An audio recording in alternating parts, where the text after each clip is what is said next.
Hi hello नमस्कार मैत्रिणींनो, नवीन व्हिडिओमध्ये तुम्हा सर्वांचं खूप मनापासून स्वागत आहे आपल्या चॅनलमध्ये सुद्धा यूट्यूबच्या. सो त्याचं नाव आहे ज्योती सुरवसे फॅशन डिझायनर मराठी.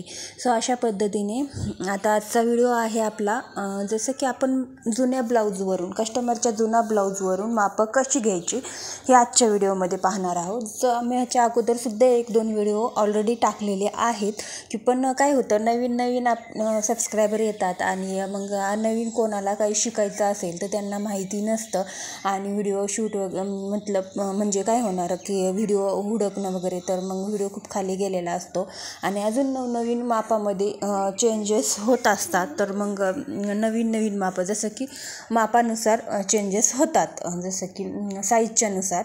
तर त्यामुळे आज आपण पाहणार आहोत की मापं आपल्याला कुठली घ्यायची आहेत आणि जुन्या मापावरून कशा पद्धतीने मी मापं घेते. मी माझी पद्धत तुमच्याशी शेअर करणार आहे, तर व्हिडिओ कंटिन्यू पहा जेणेकरून तुमच्या लक्षात येईल. तर अशा पद्धतीने मी सगळे मापं तयार करून लिहून घेणार आहे. जसं की कुठली मापं घ्यायची असतात आपल्याला ते अगोदर मी लिहून घेणार आहे, तर तुम्ही पाहून घ्या अगोदर. तर इथं पहा मी अशा पद्धतीने उंची टाकलेली आहे, मुंडा टाकलेला आहे, कंबर, छाती, पुढचा गळा, मागचा गळा, कटोरी, एकपट्टी, भाई, दंडघेर, शोल्डर पट्टी. सो अशा पद्धतीने मी पूर्ण मापं लिहून घेतलेलं आहेत. अगोदर आपल्याला वहीमध्ये मापं लिहून घ्यायचे आहेत, जसं की मापाचे नावे आपल्याला कुठली मापं घ्यायची आहेत आणि आपल्याला नंतर काय करायचं आहे की जुन्या ब्लाऊजवरून मापं घ्यायचे आहेत. तर बऱ्याच ताई काय करतात, प्रत्येकाची कटिंग आणि स्टिचिंग वेगळी असते, तसंच मापाची घेण्याची पद्धतसुद्धा वेगळी असते. सो अशा पद्धतीने तुम्ही मापं घेऊ शकता. सुईच्या बरोबर मापं जर घेतली तर आपण फक्त मार्जिन ॲड करायचं, अजिबात कुठेही कन्फ्युजन होणार नाही. तर कधी पण ब्लाऊज व्यवस्थित सोयीचं ठेवूनच मापं घ्यायचे आहेत. तर मी तुम्हाला दाखवते. तर इथं पहा मी मापं घेतलेली आहे. तर मी तुम्हाला सगळ्यात अगोदर घेतलेलं आहे छातीचं माप. तर इथं आपण छातीचं माप घेतलेलं आहे, पूर्ण आपली 8 इंच घेतलेलं आहे. थोडंसं प्रेस करून घेतलं मी, थोडंसं ओढून घेतलं, थोडं नॉर्मल ओढायचं, जास्त ओढायचं नाही. आणि आपल्याला छातीचं माप घेतलेलं आहे 8 इंच मिळालेलं आहे. सो 8 चौक 32, ही साईज आहे ब्लाऊजची, 32 साईज. सो अशा पद्धतीने आपल्याला साईज काढायची असते आणि त्यानंतर आपल्याला त्याच्यापुढे मार्जिनसुद्धा वाढवायचं आहे. तो वहीमध्ये आपल्याला मार्जिनसोबत लिहायचं आहे. सो अशा पद्धतीने 8 चौक 32 छाती आहे गुणिले 4, 8 चौक 32, 8चा चौथा भाग 8, 2 इंच प्लस 2 इंच मार्जिन, 10 इंचची घडी. सो अशा पद्धतीने मी लिहून घेतलेलं आहे. आणि आता आपल्याला काय करायचं आहे, पुढचा गळा टाकायचा आहे. आणि छातीचं माप कसं मोजायचं, जसं की जिकडून हुकाची साईड असते, जिथं हुक लावतो आपण पट्टीला, त्या साईडने आपल्याला हुकाचं साईडने आपल्याला छातीचं माप काढायचं असते. कारण काय होतं की आपण काय करतो की छातीचं माप कसं काढतो, कोणाची डावी बाजू असते हुकाची, कोणाची उजवी बाजू असते. तर कोणतीही बाजू असू द्या, फक्त हुकाच्या बाजूने आपल्याला छातीचं माप काढायचं असतं जुन्या ब्लाऊजचं. सो अशा पद्धतीने त्याला पुढचा गळा मोजून घेतला मी. पुढचा गळासुद्धा माझा 5 इंच आलेला आहे. सो 5.5 इंचाचा मी पुढचा गळा घेतलेला आहे. अर्धा इंच वरती शोल्डरला मार्जिन जाणार आहे. आता त्याच्यानंतर आपण पुढचे पण मापं घेऊया. जसं की मी पुढचा गळा घेतलात, मी लिहिला. आता आपण मागून घेऊया.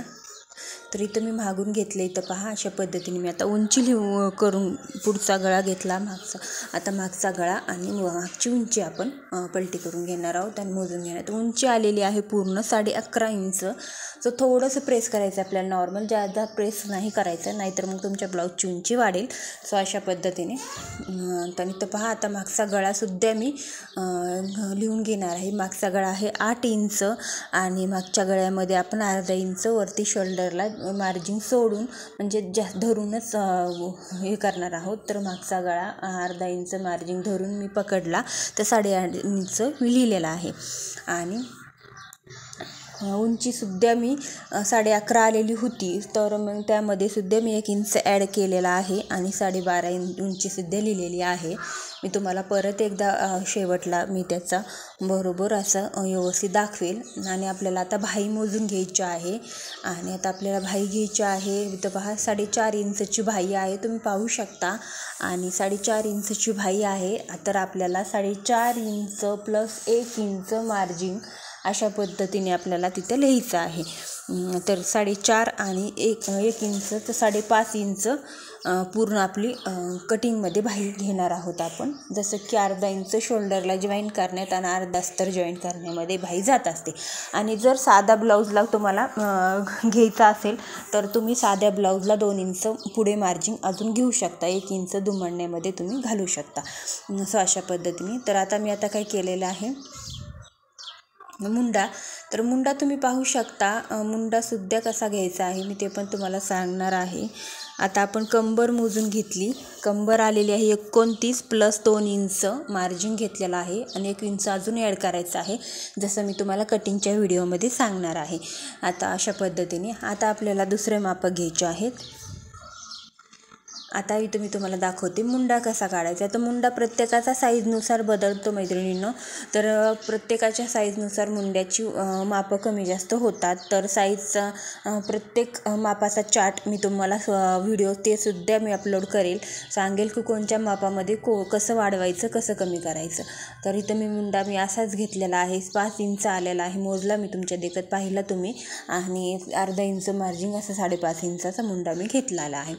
सो अशा पद्धतीने आता आपल्याला कटोरी मोजून घ्यायची आहे. आता इथं काय होतं बऱ्याच वेळा काय होतं की मोठ्या मापाला कटोरी छोटी होते आणि छोट्या मापाला कटोरी मोठी होते. तर अशा न करता आपल्याला प्रत्येकाच्या मापाच्या नुसारच कटोरी मोजून घ्यायची आणि तशीच आपल्याला कटोरी टाकायची आहे. कटोरीची साईज पण तशीच आली पाहिजे. कटोरीचे टक्स पण तसाच आला पाहिजे. अशा पद्धतीने जर आपण ब्लाऊज स्टिच केला तर कस्टमर नक्कीच तुमच्याकडे परत येईल. सो अशा पद्धतीने आपल्याला मापं घ्यायची असतात. जसं की कटोरी जसा त्यांचा ब्लाऊज अगदी जुना झालेला असला तरी फिटिंगला व्यवस्थित बसतो असं जर म्हटल्या त्या आणि हा ब्लाऊज मला खूप छान बसतो असा शिवा, तर त्यांच्याच कस्टमरच्या मापाच्या नुसारच आपल्याला ब्लाऊज पूर्ण स्टिच करायचा असतो. तर मैत्रिणींनो त्यामुळे त्यांच्याच ब्लाऊजची कटोरी छोटी असेल तर आपल्याला कटोरी कमीच घ्यायची आहे. त्यामुळे आपल्याला ब्लाऊजची कटोरी मोजून घ्यायची असते. तर योकपट्टीसुद्धा मी मोजून घेतलेली आहे. आणि आता आपल्याला दंडघेर राहिला होता तर मी दंडघेरसुद्धा मोजून घेतलेला आहे बाईचा आणि दंडघेरसुद्धा मी टाकलेला आहे. दंडघेर 5.5 इंच 2 इंच मार्जिन आणि 7.5 इंच बरोबर केलेला आहे. आणि त्याच्यानंतर आपल्याला योकपट्टी घेतलेली आहे आपण 3 इंच म्हणजे जसं की 3 इंच आणि शोल्डर पट्टी पण मी मोजून घेतली, ती पण आपण 2.25 इंच आलेली आहे. सो अशा पद्धतीने माझे पूर्ण मापं रेडी झालेले आहेत. आता आपण पुढच्या व्हिडिओमध्ये कटिंग पाहणार आहोत ह्याच मापाची.